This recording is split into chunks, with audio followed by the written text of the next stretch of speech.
Alexandra, frage die Karten, zeigen mir einen Weg. Hallo ihr Lieben, hier bin ich wieder. Wir schauen, was die nächsten 2-3 Tage so sich anbahnt für das Kollektiv, welche Energien zur Verfügung stehen. Für mich diesmal auch sehr wichtig. Ich bin gespannt. Ich habe noch auf meinem anderen Kanal heute die Sternzeichen hochgeladen. Das große Blatt für alle Sternzeichen. Ich teile das hier dann auch nochmal in meinem Community-Tab. Dann könnt ihr da vorbeischauen, wenn ihr wollt. Der Kanal, für die, die ihn noch nicht kennen, heißt Alexandra Zimmer 2.0. Da gibt es meistens sonntags irgendein Goodie. Diesmal war es ein bisschen aufwendig, aber gut. Jetzt lasst uns gucken, was bahnt sich an.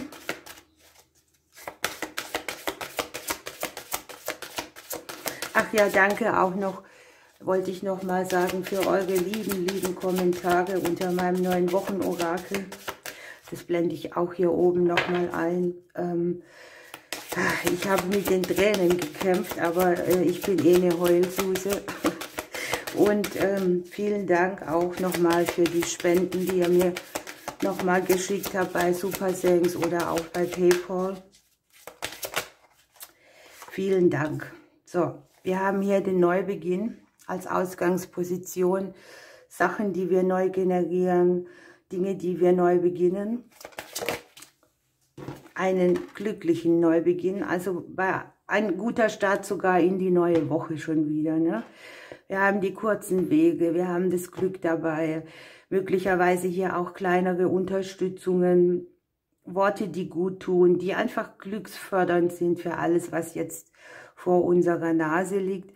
Viele sagen ja immer, so Neubeginn, wie oft soll man dann den starten? Den gibt es doch gar nicht so neu. Wenn ich morgens die Augen aufmache, beginnt alles wieder von vorne und ich habe immer die Möglichkeit, für mich etwas anderes zu gestalten, etwas Neues zu gestalten, andere Wege auszuprobieren. Und das, was hier liegt, ist sehr erfreulich. Wir haben hier vielleicht so Gedanken, die Stress auslösen oder irgendwelche Themen, die uns innerlich unruhig machen. Da sind gewisse Zweifel, die sitzen hier im Unterbewusstsein. Etwas braucht eine andere Richtung und kriegt es hier auch. Hier kann man seine Zweifel in Kürze weglassen. Die Energie ist ruhiger, der Kopf wird ruhiger, man denkt nicht mehr so viel. Gelassenheit kommt mir so in den Sinn.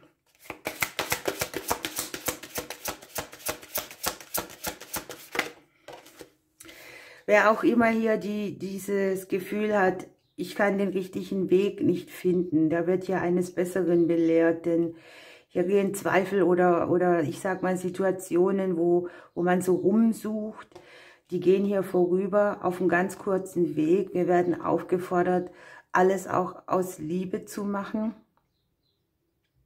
mit Liebe in die Situationen reinzugehen. Hier kann außerdem sein, es steht ein Neubeginn in der Liebe an oder ein neues Verliebtsein irgendwie. Eine Energie, die, ich sag mal, auch Liebeskummer, etwas, was dir am Herzen liegt, minimiert.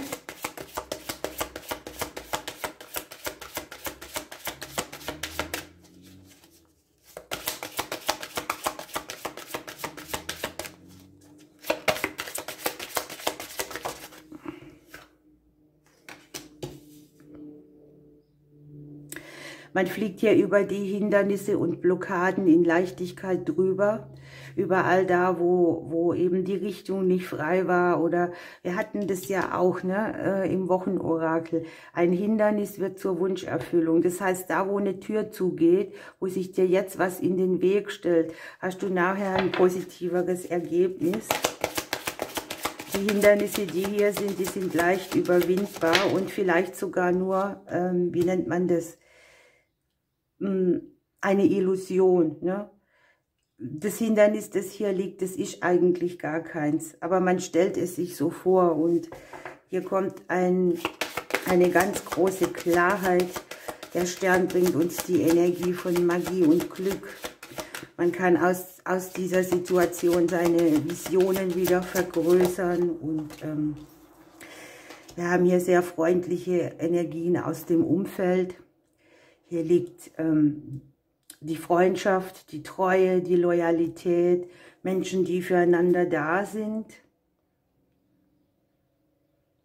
Man selber erscheint auch vielleicht als solcher, das heißt, auch hier hast du die Möglichkeit, ja, selber ein guter Freund zu sein, deine freundliche Seite nach außen tragen, zu unterstützen, wo man eben kann oder wie man eben kann. Und hier sind auch bei allen Hindernissen Menschen da, die helfen. Ja. Eine gute Zeit auch, wo vielleicht aus Freundschaft Liebe wird. Oder aber, wo sich so der Freundeskreis ein bisschen klärt und verändert zum Positiven. Also die Menschen, die hier liegen, die sind Wegbegleiter.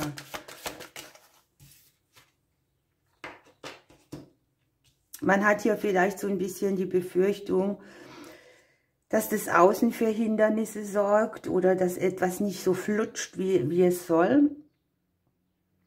Die Wirkung nach außen, das Sehen und Gesehen werden. Aber man hat auch hier so diesen Hoffnungsträger, dass das Außen dir eine gute Situation zuspielt. Und es wird es auch hier in der Mitte mit dem Klee. Also der Klee hat ja auch eine ganz kurze Zeitangabe und das ist hier natürlich für die nächsten 2-3 Tage voll in der Zeit.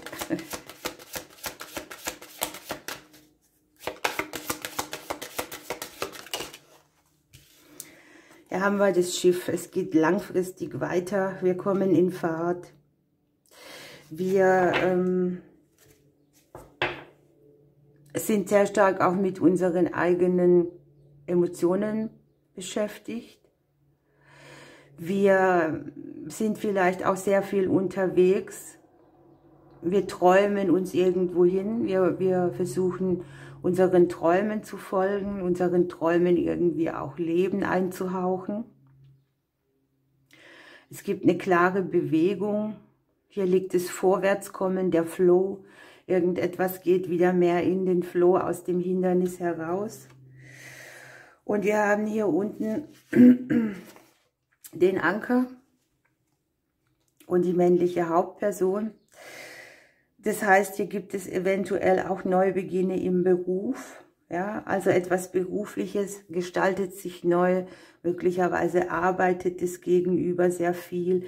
Möglicherweise ist aber auch unser Gegenüber unser Halt, ja, unsere Stabilität.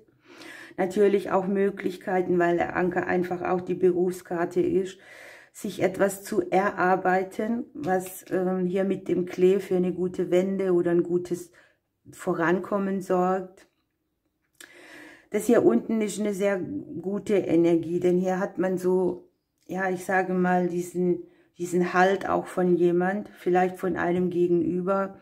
Da wir ja hier das Neuverlieben auch haben, kann es auch sein, dass man hier, ich sag mal, Liebe sollte ja bedingungslos sein, aber das, was man sich im Bereich der Liebe erarbeitet hat, bringt hier auch Früchte, bringt hier eine andere Stabilität und es hat sich etwas gelohnt, stellt sich ein. Okay, spannend. Kann natürlich auch sein, dass wir hier viel zu tun haben die nächste Woche. Die Arbeitskarte heißt auch, wir arbeiten. Wir sind vielleicht beruflich oder mit etwas sehr beschäftigt, was mit Arbeit zu tun hat.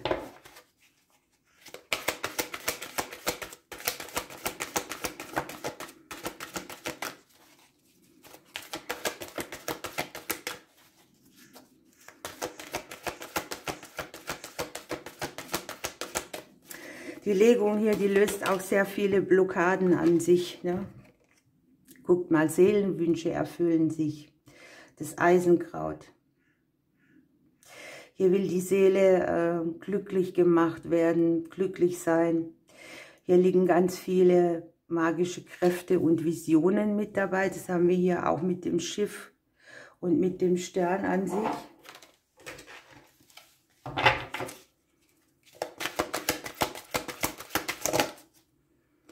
Und wir haben hier den Ibis als Kraft hier dabei. Es geht auch hier wieder um Magie und Weisheit.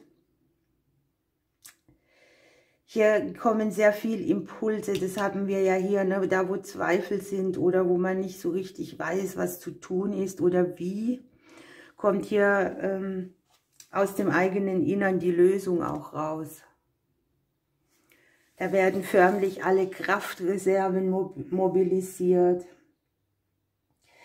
Und mit Fleiß und Ausdauer wird man hier tatsächlich alle Hindernisse überwinden, die einem vor die Nase gestellt werden. Und es gibt hier Lösungen, also tatsächlich auch auf dem kurzen Weg Lösungen, die etwas Neues beginnen lassen und entstehen lassen. Ja, hier geht es auch darum, dass man sich vielleicht schriftlich ausdrückt irgendwo, dass man etwas aufschreibt, dass man etwas aus dem Innern raus auf Papier bringt. Und das Göttliche möchte sich durch einen selbst in die Welt offenbaren, also es ist sehr tiefgründig. Wir können einen Blick in das Buch der eigenen Weisheit auch kriegen. Es sind tiefe Einsichten, neue Erkenntnisse und es wartet irgendwie eine Aufgabe darauf, erfüllt zu werden. Hört ihr draußen den Vogel? Er bestätigt uns. Okay. Was darf ich noch weitergeben zu diesem Szenario? Es geht darum, ein bisschen die Kontrolle abzugeben über, das ist hier das Außen, das hier so Befürchtungen macht, ne? Man kann das Außen ja nicht beeinflussen und die Energie wird hier einfach entspannter und kommt auch mehr der Wunscherfüllung näher, wenn man so ein bisschen abgibt, in der Gelassenheit bleibt und loslässt.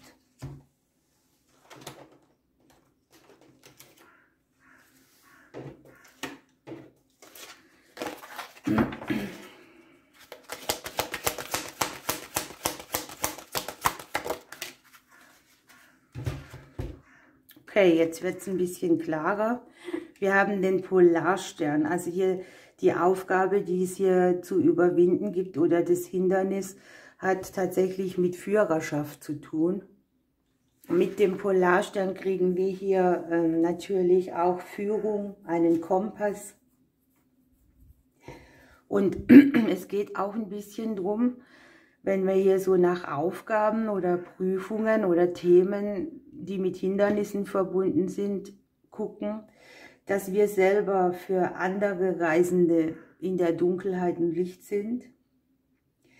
Und es ist auch an der Zeit, dass wir ins eigene Rampenlicht treten und die Führungsrolle beanspruchen.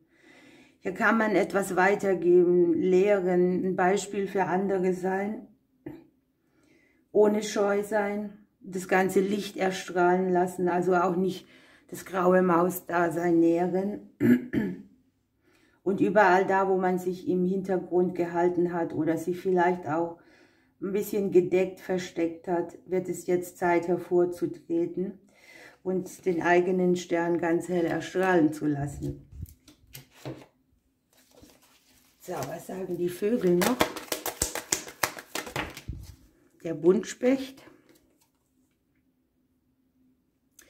Ich klopfe an eine teils verschlossene Türe deines Herzens und möchte dich auffordern, wieder das Herz auf der Zunge zu tragen und nicht gegen deinen eigenen Rhythmus anzukämpfen. Hier hat man so ein bisschen ein Pendant auch zwischen Blockade und Bewegung und hier braucht etwas mehr ein Gleichgewicht und das kommt hier sehr schön durch für die nächsten 3 Tage. Wir nehmen noch einen Engel, der ist mir heute sehr wichtig.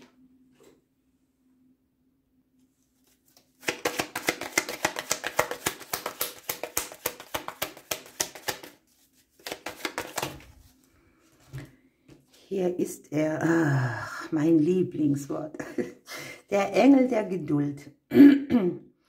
Alles geschieht dann, wenn die Zeit dafür gekommen ist. Dein Engel hilft dir, diese Zeit des Wartens, das sind die Hindernisse, ne? Wo etwas nicht so geht, wie man will. Das Schiff bringt langfristige Bewegung auch mit. Und hier darf man diese Zeit, in der das nicht so flutscht, einfach mit Besonnenheit verbringen. Denn das Warten ist hier nur eine Vorbereitung auf eine positive Veränderung.